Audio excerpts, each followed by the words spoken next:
कराची के दबंग पुलिस यूं तो बहुत हैं। एक नाम फैसल जाफरी का है। अपने सीनियर एसपी एसएसपी का इशारा मिलते ही बड़ी से बड़ी कार्रवाई कर डालते हैं। गुज़िश्ता रात एक ऐसे गिरोह जिसका काम कोयटा और पेशावर से चर्स और दीगर मंशियात लाकर कराची में होलसेल करना होता है।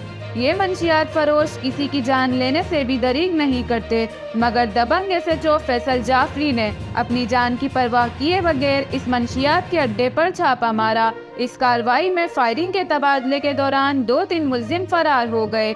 एक मुलजिम जिसका नाम वजाहत हुसैन वल्द शौकत हुसैन है, मुलजिम ने बताया वो खुद और उसके साथी इलाका गेट चर्च लाकर कराची और दूसरे इलाकों में होलसेल करते हैं।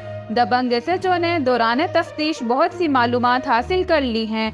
मुलजिम से जो चर्च बरामद हुई है वो आला किस्म की है, जिसकी इंटरनेशनल मार्केट में रकम करोड़ों रुपए है। एसएचओ फैसल जाफरी को अपने सीनियर एसएसपी नज़ीर अहमद शेख, एसपी वकार मलहन की तरफ से शाबाश और रिकॉर्ड मिलना चाहिए। इस कामयाब कार्रवाई से इलाके में खुशी की लहर दौड़ गई है। इलाका मकीन एसएचओ की इस बड़ी कार्रवाई को बहुत कामयाबी करार दिया है। मज़ीद तफसीलात और अपडेट्स के लिए देखते रहिए MIM न्यूज़।